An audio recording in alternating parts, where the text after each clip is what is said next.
మహామంత్రము, గాయత్రి మంత్రము, గురు మంత్రం, ఆది మంత్రం, మూల మంత్రం, దివ్య మంత్రం, వేద మంత్రం, నిత్య మంత్రం, సూక్ష్మ మంత్రం, వ్యాపక మంత్రం.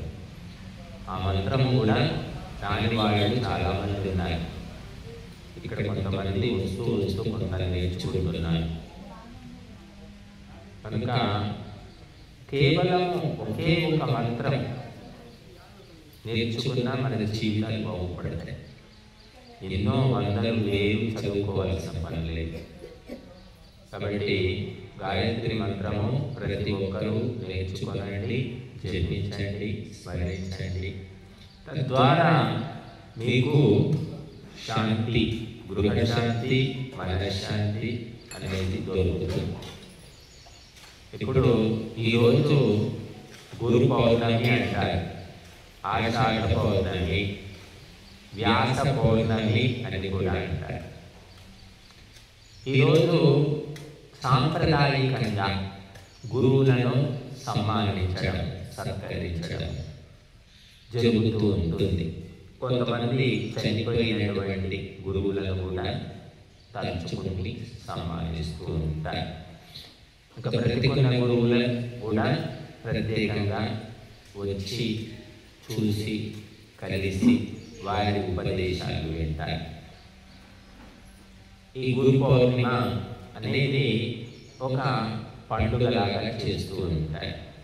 చాలామంది గురువుకు కిరీటం పెట్టడం, సింహాసనంలో కూర్చోబెట్టడం, ఏమేమో మెళ్ళో దండలు, మాకు ఒక దండ తెచ్చేసారు, 20 దండలు, 30 దండలు ఇలా తెచ్చి వేస్తారు. నాకు పాదాలు కడిగి దాన్ని స్నానాలు చేయించడం, ఏమేమో చేస్తూ ఉంటారు. మరి వాళ్ళకి ఇష్టం, వాళ్ళకి ఇష్టం, మనకి తెలియదు. మనకు మాత్రం ఇంతవరకు చాలు, ఇంతకంటే ఎక్కువ మేము భరించలేము కూడా. దండ ఒకటి అంటే ఎక్కువ వేస్తే ఉండిపోతాం. కాబట్టి గురువును గౌరవించడం మంచిది సంప్రదాయం. కానీ గురువును గౌరవించి గురువు చెప్పిన దాన్ని పట్టించుకోకుండా వదిలేస్తే దానివల్ల గురువుకు లాభం లేదు, మీకు కూడా లాభం లేదు. కాబట్టి గురువును గౌరవించడం అంటే గురువులు చెప్పిన మంచి మాటలను గ్రహించుకొని అమలు చేయడం, ఆచరించడం. అప్పుడే వారికి సంతోషం ఉంటుంది. కనుక పిల్లలు స్కూల్లో పాఠం చెప్తారు, గురువుగారు, టీచర్ అంటాం మనం. పాఠం చెప్తే పిల్లలు వింటారు. పాఠం చెప్తున్నారు, వింటున్నారు, పాఠం చెప్తున్నారు, వింటున్నారు, సరిపోయిందా? పరీక్షలో మాత్రం 0. పరీక్షలో గుర్తుపెట్టుకుని రాస్తే కదా పాస్ అయితేనే గురువుకు విలువ. పాస్ కాలేదనుకోండి, ఏ రోగం మీకు చెప్పినప్పుడు మంచి ఎంత బాగా విన్నారు కదా, ఒక్కరోజు కూడా సెలవు పెట్టకుండా ప్రతిరోజు వచ్చారు. ముందు సీట్లో కూర్చొని తినేవాడు కదా, నీకే రోగం వచ్చిందా, పరీక్షలు ఫెయిల్ అయితే అది కూడా నా సబ్జెక్టు అని తింటారా లేదా? కాబట్టి మనం వస్తున్నాం, పోతున్నాం, ఆయారాం, గయారాం, ఏమిటి నేర్చుకుంటున్నాం, ఏం తెలుసుకుంటున్నాం అనేది ముఖ్యమైనటువంటిది. ఎంతో కొంత ప్రతిసారి ఒక్క పాయింట్, ఒక్క అంశం తెలుసుకున్నా పర్వాలేదు. కాబట్టి గురువులు ఉపదేశం చేస్తారు, ఒక్కరి కోసం కాదు, ఇక్కడ అందరి కోసం. మీరు ఇక్కడ 50, 20, 30 మంది ఉన్నారు. ఈ యూట్యూబ్లో పెడితే 100 మంది, 1000 మంది చూస్తారు, వింటారు. ఇక్కడికంటే ఇందులోనే ఎక్కువ మంది చూస్తారు. ఎందుకు అంటే ఎక్కడో శ్రద్ధ, జిజ్ఞాస. వాడు అమెరికాలో ఉంటాడు, ఆఫ్రికాలో ఎక్కడో ఉంటారు తెలుగు వాళ్ళు. వాడికి నచ్చిందంటే వెతుక్కుంటే, దొరికితే, నచ్చితే వింటాడు. కాబట్టి వినడం అనేది అవసరం చాలా. దేవుడు 2 చెవులు ఇచ్చాడు, ఒక నోరు ఇచ్చాడు. నోటికి మూత పెట్టాడు, పెదాలతో మూసేశాడు. చెవులకు మూత పెట్టలేదు, చెవులకు తెరిచి పెట్టాడు. వాచ్మెన్ లాగా పడుకున్నా కూడా చెవులు తెరుచుకునే ఉంటాయి. ఏదైనా శబ్దమైనా తెలిసి కూర్చుంటాం. మొద్దులు ఉంటారనుకోండి, మొద్దులు ఎంత శబ్దమైనా తలుపులు పగలగొట్టినా వాళ్ళు లేవాలి. పడుకున్నారంటే కుంభకర్ణులే, అటువంటి వాళ్ళు కూడా ఉన్నారు. కొందరికి ఏమాత్రం శబ్దం ఉన్నా నిద్రపట్టదు, అసలు కొత్త చోట్ల నిద్రపట్టదు. ఇలా ఉంటారు, సున్నితమైన వ్యక్తులు ఉంటారు. కనుక ఈ 2 చెవులు ఎందుకు ఇచ్చాడంటే బాగా వినవయ్యా, 2 విను అని అర్థం. ఒక్క నాలుగు ఏంటంటే ఒక్కింత మాట్లాడు అని మనం ఏం చేస్తున్నామంటే రివర్స్. రెండింతలు మాట్లాడుతున్నాం, ఒక్కింత కూడా వినట్లేదు. నువ్వేంటని చెప్పి బోడి వినాలి. ఎందుకు వినాలి? నువ్వు నైలు నిలబెట్టావా, అక్కడ తెచ్చిచ్చావా, నేను ఎందుకు వింటాను? అదే చెప్పొద్దు, అక్కడే తెలుసు. ఈ డైలాగులు బాగా వింటారు మీరు. భర్తతో భార్య అంటాడు, భార్యతో భర్త, భర్త పిల్లలు కూడా అంటారు తల్లిదండ్రులు. ఊరికే సోది జోలిలాగా ఎన్నిసార్లు చెప్తావే నోర్మి విని వస్తుంది అని పిల్లలు అంటారు. అది మంచి చెడు వాళ్ళకు నచ్చకపోతే. కాబట్టి వినాలి వినాలి వినాలి. కాబట్టి ఎక్కడ వినాలి అంటే గురువుల దగ్గర వినాలి. ఇంకెక్కడైనా వినొచ్చు వినకపోవచ్చు నీ ఇష్టం అది. కానీ ఇక్కడ మాత్రం వినాల్సిందే, తప్పనిసరి. వింటే ఏమవుతుంది అంటే బుద్ధి శుద్ధి అవుతుంది. నెత్తికెక్కిందంటే జీవితమే మారిపోతుంది.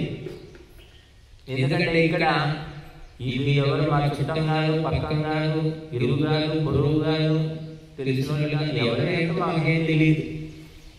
కానీ ఇక్కడ చెప్తున్న మాటలు ఎవరి గురించి అంటే మానవులందరి కోసం చెప్తున్నాను. ఇక్కడ కేవలం అంకాపురు వచ్చిన ఆశ్రమానికి వచ్చిన వాళ్ళని దృష్టిలో పెట్టుకుని కాదు, మనుషులందరి కోసము ప్రపంచంలో ఎక్కడున్నా విశాలమైన దృష్టితోటి చెప్పడం జరుగుతుంది. కాబట్టి ఇటువంటి మాటలు మీకు ఎక్కడా కూడా దొరకవు, వినాలన్నా దొరకవు. అదే యూట్యూబ్లో ఉంటాయి. యూట్యూబ్లో వినదానికి ప్రత్యక్షంగా వినదానికి తేడా ఉంటుందండి. దానికి దీనికి ఎంతో తేడా ఉంటుంది. కాబట్టి గురు పౌర్ణిమ అనే ఒక సంప్రదాయం మన దేశంలో ఉంది, విదేశాల్లో లేదు.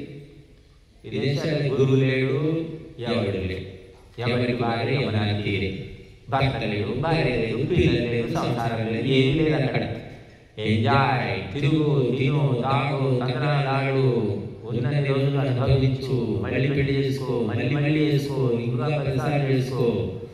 ఇదే పని వాళ్ళు. విడాకులే విడాకులు, డైవోర్స్. అలా పోతే పొద్దున పోతే సాయంత్రానికి వచ్చేస్తాయి విడాకులు వాళ్ళ. మనకి ఇంకా రాలేదంతా, డెవలప్మెంట్ కాలేదండి. విడాకులకు పోతే 6 నెలలు పట్టవచ్చు, 6 నెలలు పట్టవచ్చు. ఆ రెండో పక్క వాళ్ళు కూడా ఒప్పుకుంటేనే విడాకులు. భర్తకి ఇష్టం లేదని పోతే కుదరదు, భార్య కూడా సంతకం పెడితేనే కదా. కాబట్టి అలాగా మనకు ఇంకా చట్టాలు ఉన్నాయి. విదేశాల్లో ఇష్టం ఎప్పుడైనా చేసుకో, ఎప్పుడైనా వదిలేసుకో. అందుకే వాళ్ళు మ్యారేజ్ కాంట్రాక్ట్ మ్యారేజ్ అంటారు. కాంట్రాక్ట్ ఎన్ని రోజులున్నా, వారం రోజులు కలుస్తున్నా, వారం రోజులు, 6 నెలలు, 3 నెలలు, అబ్బో అది ఎక్కువ. ఇంకా వారం రోజులు అంటే ఓకేనండి. వారం రోజులు కాంట్రాక్ట్ మ్యారేజ్ అయింది. వారం రోజుల తర్వాత నీ దారి నీదే, నా దారి నాదే. ఇలాంటి పద్ధతులు అక్కడ నడుస్తున్నాయి. స్వేచ్ఛ, విపరీతమైన స్వేచ్ఛ. ఆడలేదు, మొదలలేదు, తేడానే లేదు. కాబట్టి విపరీతమైన స్వేచ్ఛతో కూడా నశించిపోతున్నారు.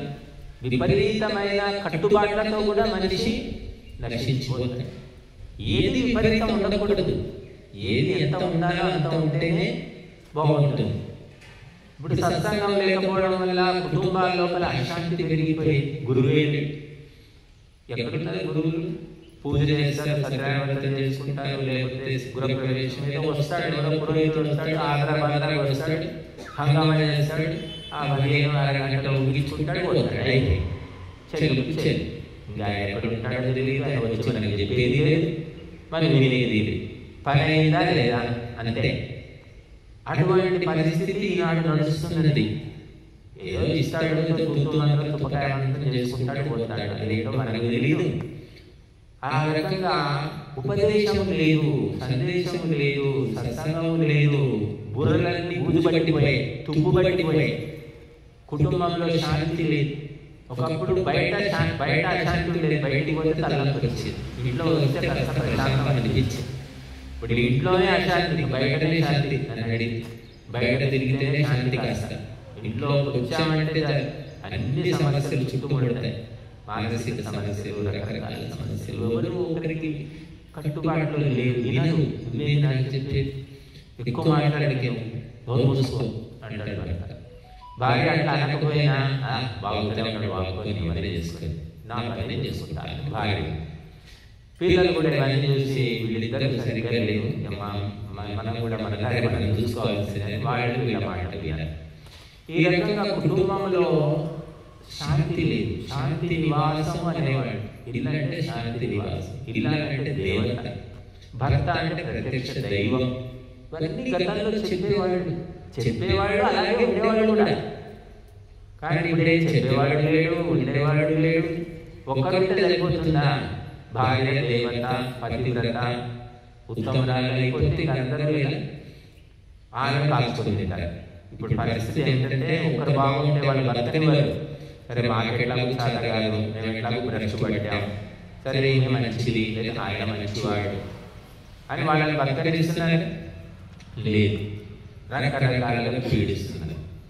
కాబట్టి ఈనాడు కుటుంబ వ్యవస్థ అనేది పేరుకు అలా ఉంది. ఇంకా కొంతమంది తిక్కున్న కొట్టుగా కలిసి ఉంటారు పాపం.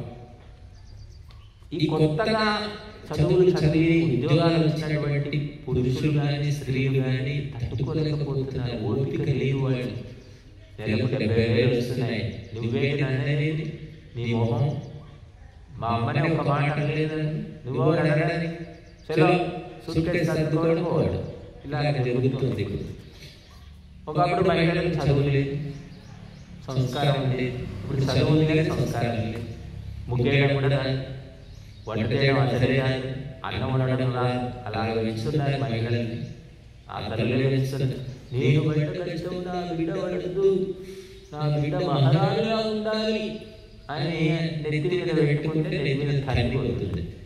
ఇంటి పేరు నిలబెడుతున్నాయంటే ఇంటికి చెడ్డ పేరు తీసుకొస్తే ఏం నేర్పాలి, ఏం నేర్పొద్దు, ఎలా చూసుకోవాలి, ఎంతవరకు ప్రేమించాలి, ఎంతవరకు పని చేయించాలి, మర్యాద ఏమిటి, సంస్కారం ఏమిటి, ఎవరైనా చెప్తున్నారు.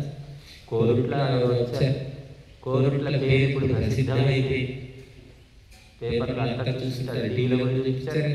కోరుట్ల తోటి కోడలు ఏం చేసిందమ్మా, తన పెద్ద కోడలు కోడలు ఆ కోడలు కూతుర్ని అసూయతోటి మెడలు పోసి చంపేసి 5 ఏళ్ల పాప. 5 ఏళ్ల పాప ఏం లేదు, అసూయ. అక్కడ జరిగిన కావచ్చు, మరి ఏదైనా కావచ్చు. అసూయ వల్ల ఏమిటి అసూయ అంటే నన్ను మెచ్చుకోవట్లేదు, ఆమెనే మెచ్చుకుంటున్నారు. ఈమె చేసిన అవకతవకల వల్ల ఎవరు మెచ్చుకుంటారు? తిడుతున్నారు. ఎందుకంటే 20 లక్షలు పోగొట్టిందంటే బెట్టింగ్. ఒక సంసారం చేసుకునే మహిళకు బెట్టింగ్లు అవసరమా? చూడండి, అంటే నేను ఎందుకు చెప్తున్నానంటే కుటుంబ వ్యవస్థ ఎలా ఉంది ఈనాడు. మహిళలు ఏమిటి?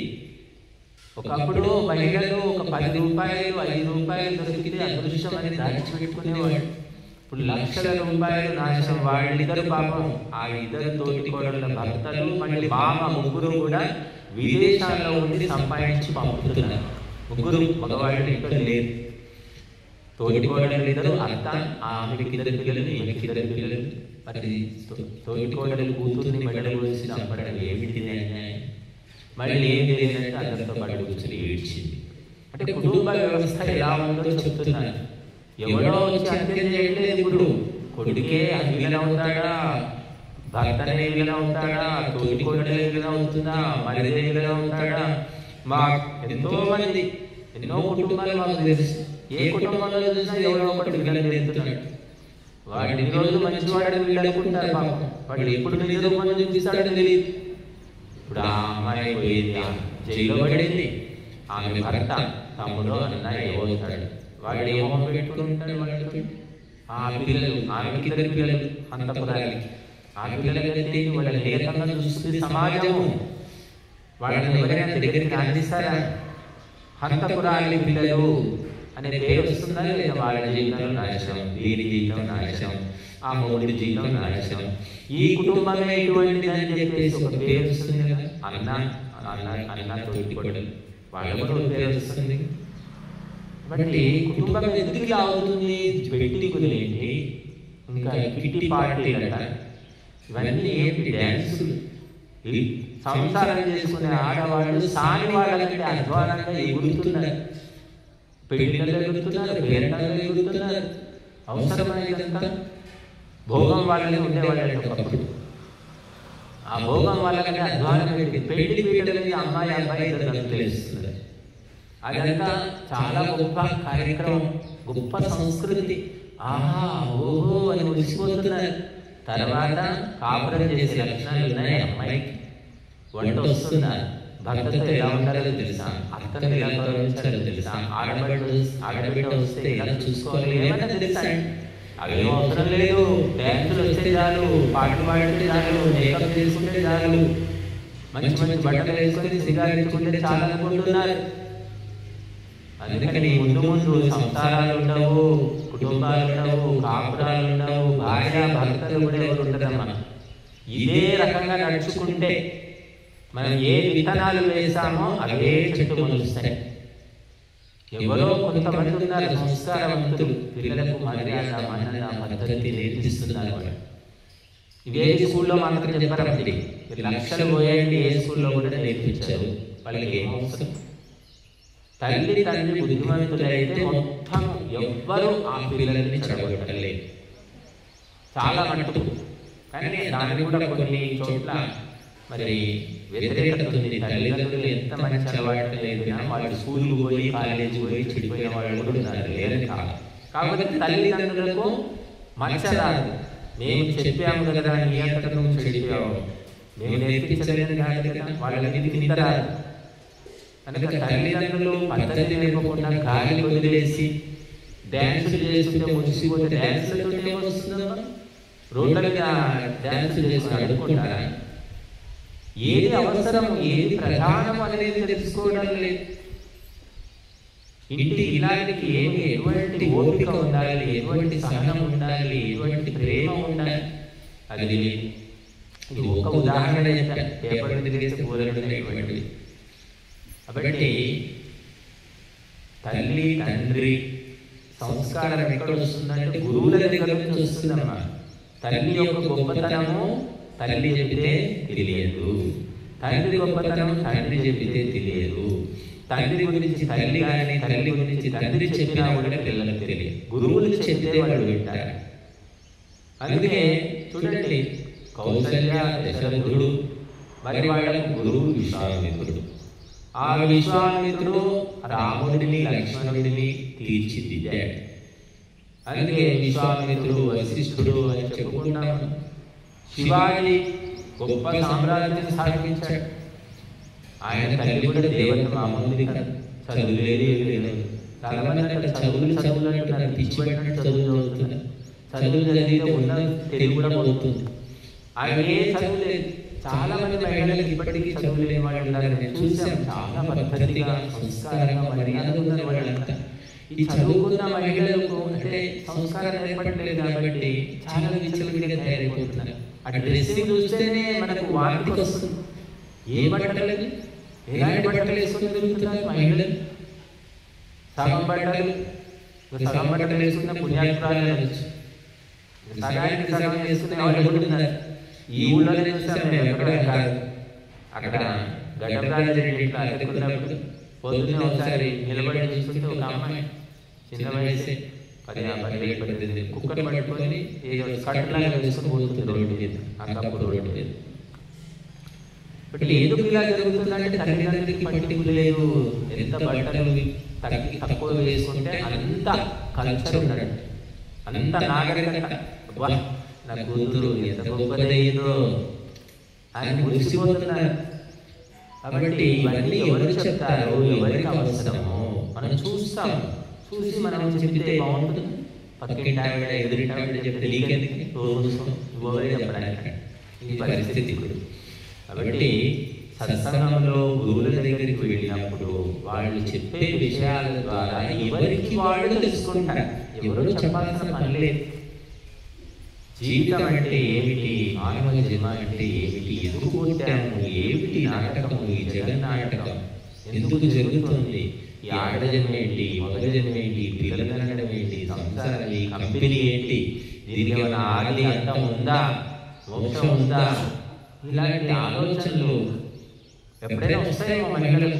ఈ బాధ లేదా బాబు, ఈ ఆడ జన్మ ఏంది, కనడం ఏంది, ఈ పెంచడం ఏంది, వీళ్ళతో తిప్పి తినడం ఏంది, ఎంత చేసినా సుఖం లేదు, శాంతి లేదు, ఇదే సంసారం అయినా అని అనిపిస్తుండొచ్చు మహిళలకు.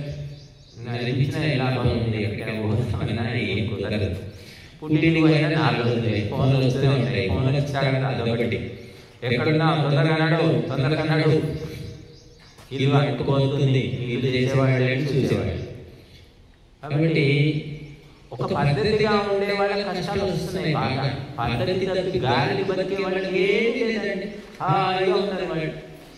అన్నిటికీ భయపడి సిగ్గుపడి ఒక మర్యాదలో ఉన్న వాళ్ళకి కష్టాలు వస్తున్నాయి. అదేమిటో ఈ రోజున గాంధీ సీతమ్మ కాలం నుంచి ఉన్నదే. మాటకు మాట 10 మాటలు అనే వాళ్ళకి కష్టాలు ఉండేవాళ్ళు. వాళ్ళు వాడు ఒక మాట అంటే 10 అంటాడని ఊరంతా ప్రసిద్ధం. ఇక చాలా మంచిదండి అమ్మాయి, ఏంటంటే కూడా ఏమనదు, ఏమైనా అప్పుడు తీసుకున్నాము ఇకపోయినా ఇచ్చినప్పుడే తీసుకుంటుందండి, చాలా మంచి అమ్మాయి అండి. అంతే, మంచి అమ్మాయి ఫుట్బాల్ ఆడుకుంటారు. అత్తగారింట్లో కానీ పుట్టింట్లో కానీ ఎక్కడైనా ఉంది. గరిక తిన్న గాడిద చెడుతుంది కానీ గరిక చెడిపోతుందా అని తెలంగాణ సామెత. మంచివాడిని ఎంతమంది ఉంచినా కూడా ఆ మంచివాడిని భగవంతుడు రక్షిస్తాడు. ఎంతమంది ఉంచినా మంచితనం మాత్రం మారదు. విచిత్రం. చెడ్డవాడు ఏ కష్టం లేకపోయినా చెడు పనులు చేస్తూ ఉంటాడు. మంచివాడికి ఏ కష్టాలు వచ్చినా మంచి పని చేస్తాడు కానీ చెడ్డ పనులు చేయడు. ఇది విచిత్రం. ఎవరి స్వభావం వాళ్ళు మార్చుకోరన్నమాట. కొన్ని పరిస్థితులను బట్టి కొద్దిగా మారినా మౌలికంగా మారదు. పుట్టుకతో వచ్చిన బుద్ధి పుట్టుకతో పోవాలంటారు, అలా ఉంటుంది. కాబట్టి ఈరోజు గురు పౌర్ణిమ. ఎందుకంటే వ్యాస మహర్షి అనేక గ్రంథాలు రచించి మనకు అందించారు. కాబట్టి వారి అనుగ్రహం వల్ల మనం ఇలాంటి శాస్త్రాలు చదువుతున్నాం. మనం శాస్త్రాలు కనిపెట్టాలి, చదవాలంటే తపస్సు చేయాలి. ఆ కష్టం లేకుండా వాళ్ళే ఎన్నో శాస్త్రాలు మనకి ఇచ్చారు. కాబట్టి ఆ మహర్షి వ్యాసుడిని తలుచుకుంటూ వారి గౌరవ సూచకంగా ఈరోజు ఆషాఢ పౌర్ణమిని గురు పౌర్ణమి అని మనం తలుచుకుంటున్నాం. మరి ఈరోజు చాలా మంది ఏం చేస్తారంటే ఈ సాయిబాబా, మన గురువు అంటే సాయిబాబా. సాయిబాబా ఎవరికి ఏం చెప్పాడు, ఒక పుస్తకం రాసినప్పుడు కాదు, మరి ఎవరికి ఏం చెప్పాడు అదైతే తెలియదు. సాయిబాబా గుడికి వెళ్ళిపోతున్నారు. గురు పౌర్ణమి అంటే సాయిబాబాకు గురు పౌర్ణమికి సంబంధమే లేదు అసలు. కానీ అది ఎలా వచ్చింది అలాగే. మరి వ్యాసుడి బోధన పుస్తకాలు రాసిపోయాడు, ఆయన తలుచుకునేవాడే. కాబట్టి మనుషులు ఏమిటంటే ఆ శాస్త్రాలు తెలియక, పరంపర తెలియక ఏదో చేస్తూ ఉన్నారు. మీకు మీ జీవితంలో మీరు చక్కబడడానికి, బాగుపడడానికి ఎంతో కొంత మంచి చెప్పిన వాళ్ళు ఉంటారు. గురు సమానులు అంటారు. గురువు అంటే గడ్డం వేసుకొని రుద్రాక్షలు వేసుకొని ఉండాల్సిన పనే లేదు. ఎవరైనా కావచ్చు, మన బంధుమిత్రుల్లో ఎవరైనా సరే 4 మంచి మాటలు చెప్పి మనకు మంచి దారి చూపించిన వాళ్ళు అంటే వాళ్ళు గురువులే. గురువు అంటే ఒకటే గురువు అని కూడా చెప్పలేదు. ఎంతమంది గురువులు అంటే ప్రధానంగా 5 గురువులు అంట. గురువులు అంటే తండ్రులు. గురువును కూడా తండ్రి అన్నారు. అలాగా మరి మంచిని చెప్పేవాళ్ళు ఉంటారు, చుట్టూ ఉంటారు, మన చుట్టూ సలహా ఇస్తూ ఉంటారు. చెడు చెప్పేవాళ్ళు ఉంటారు, మంచి చెప్పేవాళ్ళు ఉంటారు. మంచిని గ్రహించుకుంటే మనకు అదృష్టం, చెడు గ్రహించుకుంటే చెడిపోతాం. బట్టి గురువులు దొరకడం కూడా ఇప్పుడు అదే. సద్గురువులు, ఉత్తమ గురువులు, మంచి గురువులు దొరకాలంటే మంచి శిష్యుడికి మంచి గురువు దొరుకుతాడు, చెడ్డ శిష్యుడికి చెడ్డ గురువు దొరుకుతాడు. ఇదే ప్రపంచం. మనకి ఎంత తెలివి ఉంటుందో మీరు మార్కెట్కి వెళ్తే అంతే వస్తువు దొరుకుతుందండి. 100 రూపాయలు ఇచ్చి మార్కెట్కి మీరు బియ్యం, పప్పు, కూర తెమ్మని చెప్పండి, కూరగాయ. ఒక వ్యక్తి 100 రూపాయలతో ఏం తెస్తాడు అంటే మన తెలివిని బట్టి తెస్తాడు, 100 రూపాయలను బట్టి కాదు. అదే 100 రూపాయలు బుద్ధిమంతుడు తీసుకుంటే మంచి మంచి వస్తువులు ఏరుకొని చూసుకొని తెస్తాడు. బుద్ధిహీనుడైతే 100 రూపాయలు చెడగొట్టి తెస్తాడు కదా, అంతేనా? అలాగా మనకి ఎంత తెలివి ఉందో, ఎంత సంస్కారం ఉందో దాన్ని బట్టే మనకు గురువులు దొరుకుతారు. ఆ గురువును గుర్తిస్తాం కూడా. నేనైతే మా జీవితంలో మా గురువు గారు, అసలు గురువు ఇదంతా సిస్టమ్ నాకేం తెలియదు. పుస్తకాలు చదువుకోవడం, నచ్చితే ఆ పుస్తకం రాత్రి 12 చదువుకుంటూ కూర్చునేవాడు. ఈ గురువు దగ్గరికి వెళ్ళాలి, ఆయన ఉపదేశం చేస్తాడు, అట్లా చేస్తాడు అంటే మనకి తెలుసు. స్కూల్ పోవడం రావడం అంతే, ఇక లేకపోతే పుస్తకాలు చదువుకోవడం. కానీ ఒక పిచ్చి ఉండేది. సంస్కృతం నేర్చుకోవాలి ఒక పిచ్చి చిన్నప్పటి నుంచి ఉండేది. ఎందుకుండేదో తెలియదు. మా ఇంట్లో సంస్కృత పుస్తకాలు ఉంటే తీసి ఆ శ్లోకాలు అవి బాగా నేర్చుకునేవాడు. ఒకసారి పేపర్ చదవడం రోజు అలవాటు కాబట్టి పేపర్లు చూసాం. సంస్కృత శిక్షణ తరగతులు 40 రోజులు ఉంటాయి ఫలానా సుల్తాన్ బజార్లో. చూసి వెళ్ళిన తర్వాత అప్పుడు మాకు సుదర్శనాచార్య అని మా గురువు గారు అక్కడ పరిచయం అయ్యారు. ఆయన సంస్కృతం చెప్పేవాడు. సంస్కృతంలో వాడు సంస్కృతి కూడా చెప్పాడు. ఉత్త పాఠం చెప్పి దులిపేసుకొని పోవడం కాదు, దుమ్ము కూడా దులిపేవాడు. 70-80 మంది ఉండేవాళ్ళు క్లాస్లో. పొద్దున 7 గంటల నుంచి 8, 9, 10 గంటల వరకు ఏమో అనుకుంటాను.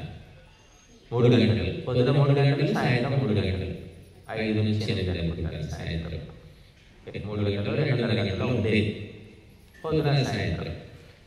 అలాగా అప్పుడు ఇలా ఉంటుందన్నమాట మనుషులు, గురువులంటే ఇలా ఉంటారు అని నాకు తెలిసింది. ఆ ఒకే ఒక్కరు చిట్ట చివరి వరకు ఒకరే. మళ్ళీ ఎవరో రకరకాల వ్యక్తులు కలిశారు నాకు, కానీ వాళ్ళ లోపల అది కనబడలేదు. లోపల పవర్ లేదు. చెప్పేది ఒకటి చేసేది ఒకటి అనమాట. వాళ్ళు చెప్తున్నారు పాపం, కానీ వాళ్ళ దారి లేదు. చెప్పడం లేదు, చేసేది లేదు. దాంతో ఏదో నమస్కారం అంటాం, ఏదో ఉంటాం అంతవరకు. ఎందుకంటే చెప్పేది, చేసేది, ఆలోచించేది 3 ఒకటిగా ఉన్న వాళ్ళను సద్గురువులు అంటారు. చెప్పేది ఒకటి, చెప్పడానికి నోరు కాబట్టి ఏమైనా చెప్పవచ్చు. ఇంకా ఒంటరిగా ఉన్నప్పుడు చేసే పనులు వేరు, ఇంకా ఆలోచనలు ఇంకా వేరు.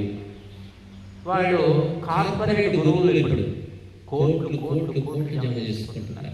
ఇప్పుడు సద్గురు జగ్గి వాసుదేవ్ కోయంబత్తూరులో కొన్ని వందల ఎకరాలు, శ్రీ శ్రీ రవిశంకర్ బెంగళూరులో ఎన్నో ఎకరాలు, పెద్ద పెద్ద బిల్డింగ్లు, పెద్ద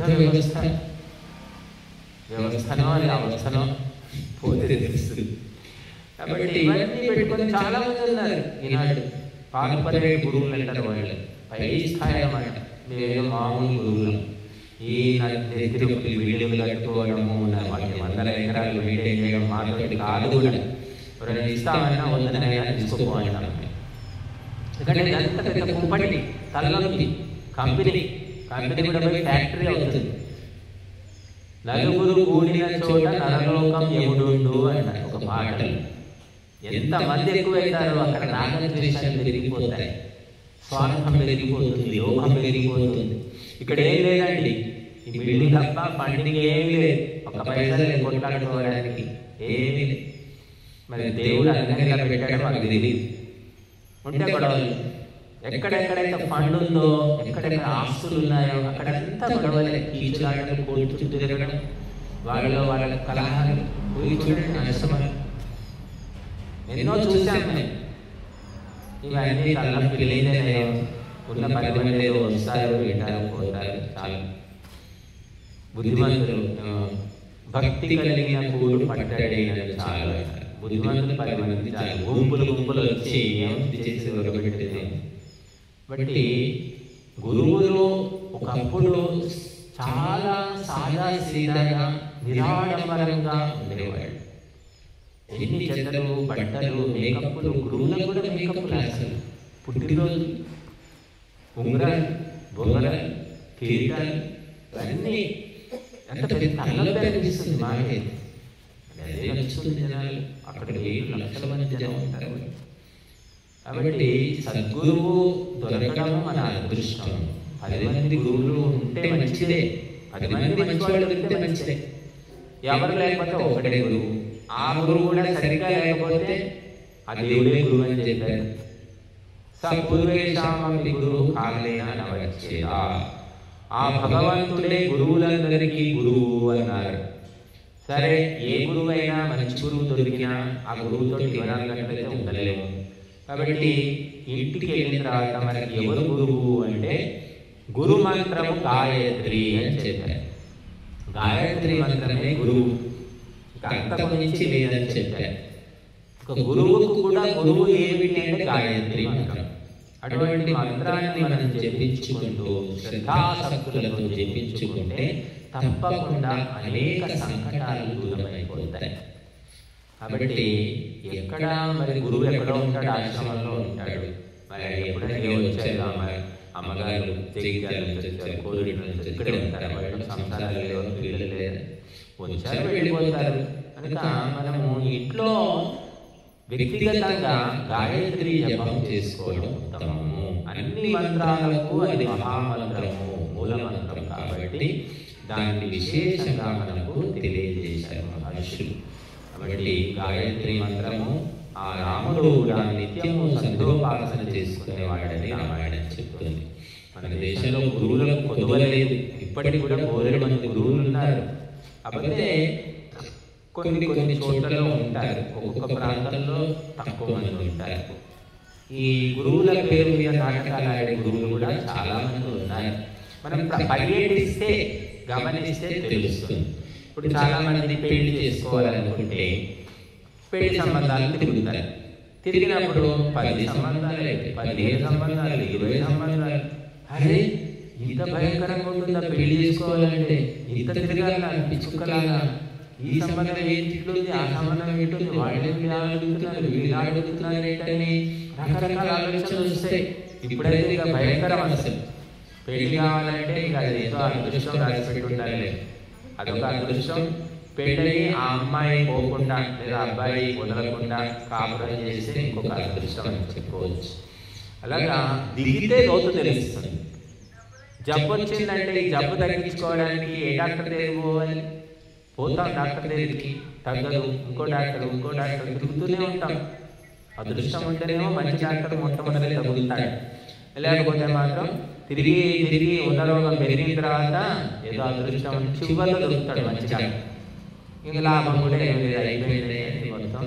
ఇప్పుడు మేము ట్రీట్మెంట్ కూడా చేయను, ఇంకా మీకు కట్టే దేవుడే కట్టే చెప్తాను. బట్ అదృష్టం భాగ్యం కూడా ఉండాలి, పురుషార్థం కూడా చేయాలి. కూర్చున్న దగ్గరికి అన్ని రావాలి వస్తాయి. ఎలా వస్తాయి? పెళ్లి సంబంధాలకు వస్తాయి. తిరగలేదా మీరు? గురువు కావాలి, నాకు మార్గదర్శనం కావాలనుకున్నవాడు తిరుగుతాడు. గురువు లేదు, గుండ్రాయి లేదు, ఏదో పూజ చేసుకుంటే అయిపోయింది, ఎవరుంటే ఏంటి మా అదృష్టాన్ని మారుస్తారా? ఇలా వ్యతిరేకంగా ఆలోచించే వాళ్ళకి తక్కువ లేదు. గురువు ఏం చేస్తాడే, గురువు ఏమైనా ఈ తిమిని బమ్మిని చేస్తాడా అని ఇలాగా కొంతమంది మాట్లాడుతుంటారు. ఏమమ్మా ఎందుకు పోయినామమ్మా ఆశ్రమం, ఏం పని, ఏముంటుంది, ఊరికి పోతుంటారు ఎందుకు ఆశ్రమం అని ఇలా వాడు రాడు, వచ్చే వాళ్ళకి ఏదో ఒకటి అంటూ ఉంటారు. వీళ్ళు ఎక్కువ ఉంటారు ప్రపంచంలో. కాబట్టి మంచి గురువులు దొరకాలి అంటే అప్రయత్నంగా దొరకడం అనేది మన అదృష్టం. ప్రయత్నం చేస్తే దొరకడం సగం అదృష్టం. ఎంత ప్రయత్నించినా దొరకదు. కొంతమంది పాపం ఎక్కడ పోయినా, మాకు 2 ముగ్గురు చెప్పారు, మన హైదరాబాద్లో పురోహిత శిక్షణ శిబిరం పెట్టి వచ్చారు.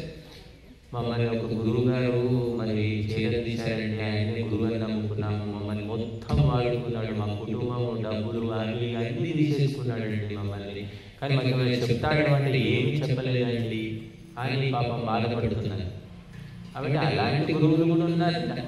కాబట్టి మనము అందుకోసమే ఒకరిని మోసం చేయకుండా, ఒకరిని తప్పుదారి పట్టించకుండా, మనకి ఎంత తెలుసో అంతవరకు చెప్తే వాళ్ళంతా గురువులే.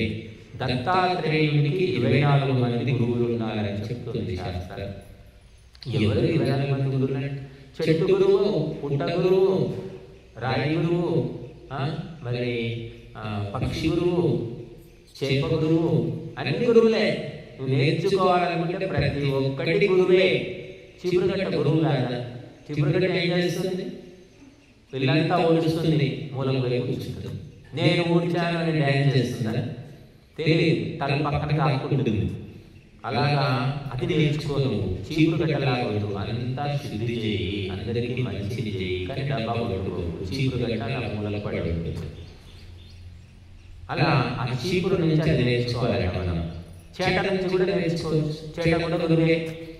ఎట్లాగంటే చేట ఏం చేస్తుంది? పొట్టు వేరు చేస్తుంది, పప్పు వేరు చేస్తుంది. పొట్టుని చెరిగేస్తుంది, పప్పు ఉంచుకుంటుంది. నువ్వు కూడా అలాగే పనికి వాళ్ళన్నీ కూడా వదిలేసుకో, పనికొచ్చేది దాచిపెట్టుకో.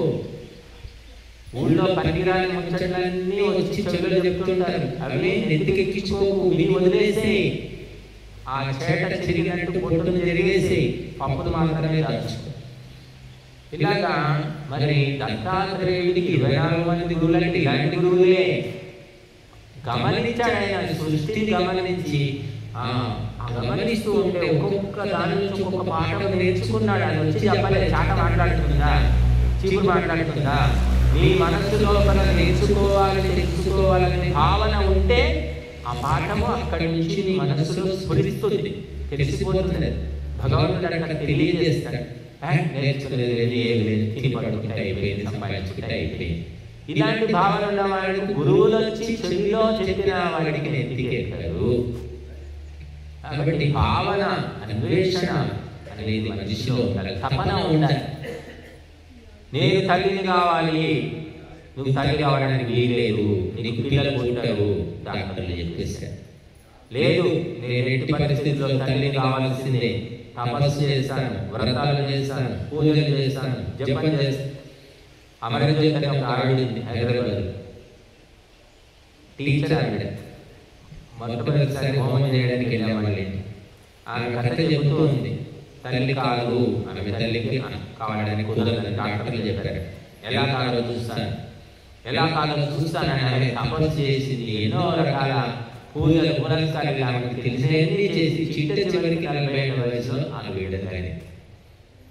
కాబట్టి అలాగా ఒక పట్టుదల అనేది ఉండాలి మనిషిలో. చాలా సాత్వికురాలు కనుక మంచి వాళ్ళు తలుచుకుంటే దేవుడు కూడా దిగి వస్తాడు. ఏమిటి అయ్యేది లేదు, పోయేది లేదు, ఇంతే జీవితం, ఇలాగే ఉందాం, మార్పు లేదు, చేర్పు లేదు, బతికామంటే బతికాం, ఇలాగ బతకడం కాదండి. కాబట్టి మనిషిలో సంకల్ప శక్తి ఉండాలి. నేర్చుకోవాలి, తెలుసుకోవాలి, మార్చుకోవాలి, తీర్చిదిద్దుకోవాలి ఉండాలి. ఇంతే చాలు, గుండ్రాయి లాగబడి ఉంటాను అంటే మానవ జన్మ వచ్చిన తర్వాత అభివృద్ధి అనేది ఉండాలి. మానసిక ఉన్నతి, శారీరక ఉన్నతి, ఆత్మిక ఉన్నతి, నైతిక ఉన్నతి, పారివారిక ఉన్నతి, సామాజిక ఉన్నతి, ధార్మిక ఉన్నతి. ఏముంది? ఏ ఉన్నతి లేదు. వండుకోవడం తినడం, వండుకోవడం తినడం. ఎవరికైనా తప్పదండి, మేము కూడా వండుకుంటాం, తింటాం. దానితో పాటుగా మన ఆత్మోన్నతి కూడా సాధించుకోవాలని చెప్పారు. ఒక్క శాతం, 99% నీ కుటుంబం కోసం చేసుకో, 1% నీ ఆత్మ కోసం చేసుకో, ధర్మం కోసం చేసుకో. ఆలోచన ఉంటే దారి కనిపిస్తుంది, భగవంతుడు నీకు దిక్కు చూపిస్తాడు. ఆలోచన లేకుంటే ఏం చేస్తాం? కాబట్టి ఈరోజు గురు పౌర్ణమి, భారతదేశమే ప్రపంచానికి జగద్గురువు. జగద్గురువు ఎందుకైందంటే ఈ దేశంలో అందరు గురువులే ఉండేవాళ్ళు. ఇప్పుడు ఎవరు గురువు లేకపోయినా నేనే గురువు, నాకు ఎవరు చెప్పేది అనేవాళ్ళు మాత్రం తయారయ్యారు. కాబట్టి ఆ గురువులు కూడా నాయన నీకు దండం, నాయన నీకు చెప్పడం నా వల్ల కాదని పక్కకి వెళ్ళిపోతున్నారు. ఎవరికి వాళ్ళు నాకే తెలుసు అనుకుంటారు. ఈ గురువులతో పని. నేను పేపర్లో ఇచ్చారు, స్కూల్లో పిల్లలు కొట్టుకుంటుంటే, బీహార్లో పిల్లలు కొట్టుకుంటుంటే టీచర్ చూసి వాళ్ళను కసిని ఇద్దరిని చెరువు దెబ్బ వేశాడు. ఇంట్లో చెప్తే తల్లిదండ్రులు వచ్చి కర్రలు తీసుకుని వచ్చి ఆ టీచర్లను కొడుతున్నారు. వీడియో చూడండి. అంటే పిల్లలు కొట్టుకొని వచ్చినా కూడా టీచర్ ఏమవుతారన్నమాట. ఇది పరిస్థితి ఇప్పుడు. కాబట్టి గురువు అంటే ఎంత విలువ, ఎంత సంస్కారము, ఎంత మర్యాద, ప్రాణాలు కూడా ఇచ్చేవాడు ఒకప్పుడు. ఇప్పుడు ఆ గురువు పోయి టీచర్ అయిపోయాడు, టీచర్ పోయి సార్ అయిపోయాడు, సార్ పోయి పంపుచారు అయిపోయాడు. ఏది విలువ లేదు. ఆ పంపుచారు కన్నా పంపుచారులో కరివేపాకు కన్నా విలువ ఉందేమో కానీ ఈ టీచర్లకు విలువ లేకుండా పోయింది. మంచివాడిని అదే కారణం కలుగుతున్నారు, చెడ్డవాడిని కూడా అదే కారణం. అందరికీ ఒకటే. నలుగురు చెడ్డవాళ్ళ వల్ల 40 మంది మంచి వాళ్ళకు కూడా అదే బురద అంటుంది. కాబట్టి ఇక ఈ దేశాన్ని, ఈ ప్రజలను, ఈ కుటుంబాలను ఎవరు రక్షిస్తాడు? మంచి చెప్పడమే పాపమా? మా పరిస్థితి కూడా అంతే. కాబట్టి ఉన్నంతలో ఏదో మీరు ఇక్కడికి వచ్చారు, నేను చెప్తున్నాం. ఇంటికి పోయి మనం చెప్పలేదు. మా ఇంటికి ఎవరు రమ్మన్నారు, నేను ఎవరు చెప్పుకున్నాడని కూడా అనవచ్చు.